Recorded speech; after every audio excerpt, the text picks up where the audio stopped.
The first thing you need to do is understand if this is the right thing for you to do right now. And you can do that by watching my other videos. I made more in-depth videos on losing fat and building muscle at the same time. But in short, you need to make sure you have enough fat to lose. Otherwise, you're not going to be able to lose fat and build muscle at the same time. As obvious as that sounds, a lot of people I speak to think they qualify for this and just don't have enough body fat to lose. So in this video, I want to cover 5 mistakes you can make when building muscle and losing fat at the same time, and the fixes for these mistakes so you can walk away from this video and actually be able to build muscle and lose fat. So make sure you watch this to the end.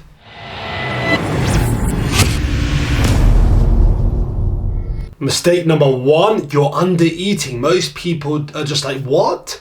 Are you out of your mind? I'm under eating? But the truth is, a lot of people are under eating. If you're eating too little, you're not going to be able to build muscle and lose fat effectively. What's going to happen is, let's not talk about the potential for an adaptation. Let's talk about the fact that your energy levels are going to be so low. If your energy levels are so low, it's going to be very difficult to actually progress your workout in order to actually build muscle. So you're not going to have the same sort of strength. You don't have the same sort of energy levels. You might not even get to the workout because you're just so tired from not eating enough. And then there's also the potential for you to under recover between workouts, and that will lead to less muscle growth over time as well. You're just not going to have the fuel to be able to push hard enough to actually build muscle. And you'll end up losing weight too fast, which means you'll lose muscle as well as fat, and that's not what you're aiming for here.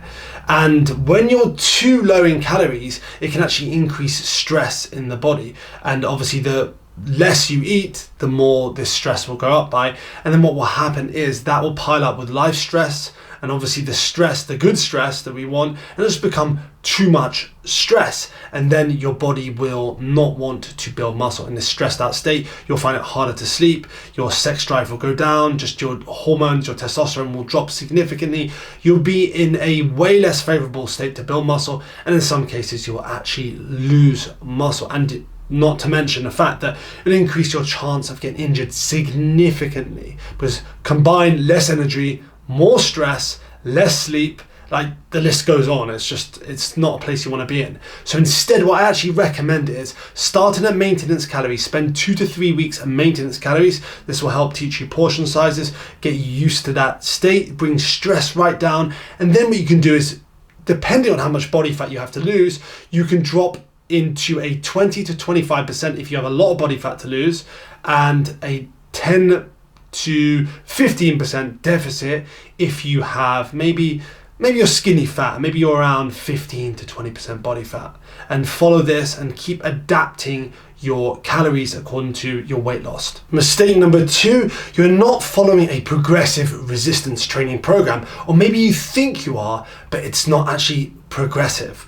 Let me explain. So what you need to grow is you need continued stress, and that stress needs to increase over time, stress on the actual muscles themselves, in order for them to adapt and grow. They grow back stronger and bigger as well. So if your workout, say you're not adding weight or not adding reps or not improving your form over the course of time, it doesn't have to be every single week. You should aim for it, but if there's a week that goes by where you don't, then I wouldn't stress out too much about that. But say 2 to 3 weeks have gone by, you haven't made progress, it's likely that your program's not focused around progressively overloading your muscles. There's numerous factors that can go into why that's not the case, but the number one thing I see commonly is not using the right progression scheme. So in the beginning, you can add weight easily. Single progression works just fine. So just adding weight weekly, but over time, that becomes ineffective. Otherwise, everyone would be ridiculously strong.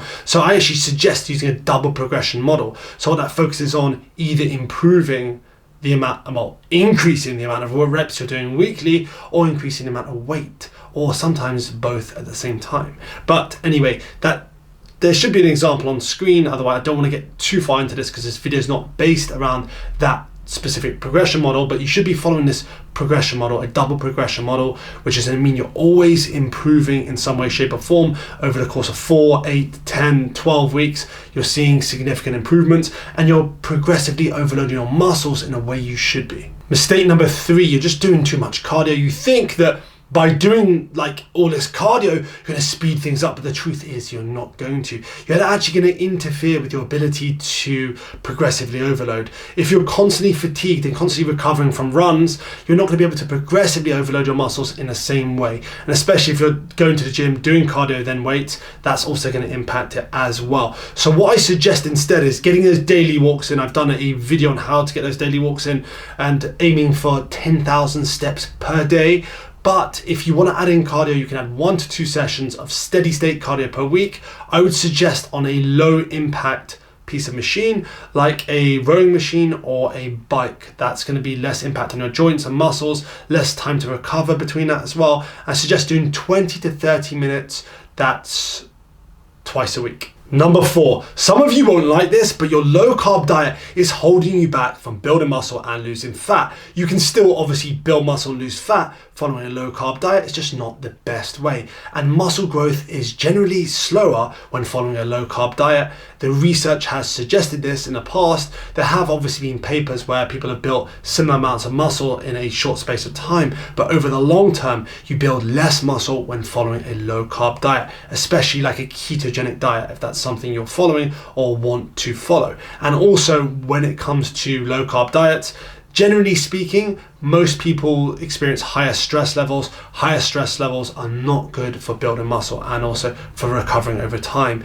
Carbs are not essential. You don't have to consume carbs to live, but to maximize your performance every single workout, I do suggest consuming carbs. You don't have to go crazy, but I do suggest a minimum of 35% of your calories coming from carbs. That's going to make sure you can recover between workouts, and also you can push each workout hard enough to drive the maximum amount of muscle built. If you turn around and say to me, oh, I'm not concerned about the maximum amount of muscle built, but when I get into the next point, you're going to say, okay, I might as well maximize this, because let's face it, you're not going to turn to Arnold. You're not going to be the Hulk anytime soon, but you should be aiming to maximize the amount of muscle you can build. This ties nicely into the 5th mistake you can make, and that's being impatient. Look, it takes time to build muscle, it takes time to lose fat. If you want to hold on to as much muscle and build as much muscle while losing fat, it's suggested you'll lose 0.5 to 1% of your body weight per week. Like, that's not that much weekly, but over time that does compound. And when it comes to building muscle, if you're following a well dialed in program, you can build 1 to 2 pounds of muscle per month. Obviously there's genetic freaks and there's extremes that can build more than that, but generally speaking, most of you will build between that range. So that ties into my next point, which is why you've got to be patient. If you're looking at the scales and just consistently looking at the scales, you might find yourself feeling a bit demotivated. So I actually suggest tracking, first of all, pictures. Look at your pictures every 2 to 3 weeks, then look at measurements every 2 to 3 weeks. If your waist is going down and your arms are getting bigger, your chest is getting bigger, the good chances are you're losing fat and building muscle at the same time. The weighing scale might move, but over the course of maybe a year, it's not going to move as much as someone that's just focused on just fat loss, but that person's going to lose muscle. When they're not focusing on building and maintaining muscle mass, they're going to lose muscle. So don't pay attention too much to the weighing scale. Obviously use that as well. But then the 3rd and final way you can track your progress is strength. If you're consistently getting stronger and let's say you are losing scale weight, like a decent amount of scale weight, you can most of the time say that you're building muscle and losing fat. So that's how you know you're actually doing it. Now, this is really all I wanted to cover because I've done numerous videos on how to build muscle and lose fat at the same time. You can actually watch my video on 7 steps on how to build muscle and lose fat at the same time. That's in the description below. Hopefully this cleared some things up for you, and hopefully you can get on with your journey on building muscle and losing fat. And if you are interested in building muscle and losing fat, head on over to my free Facebook group and join that for free. Completely different resources to what's on YouTube, but also the same, as in you're still going to get a lot of value by joining that group if you're a man and you're interested in doing that. Anyway, if you haven't clicked that thumbs up button, click that now, hit that subscribe button. Until the next video, keep pushing those limits.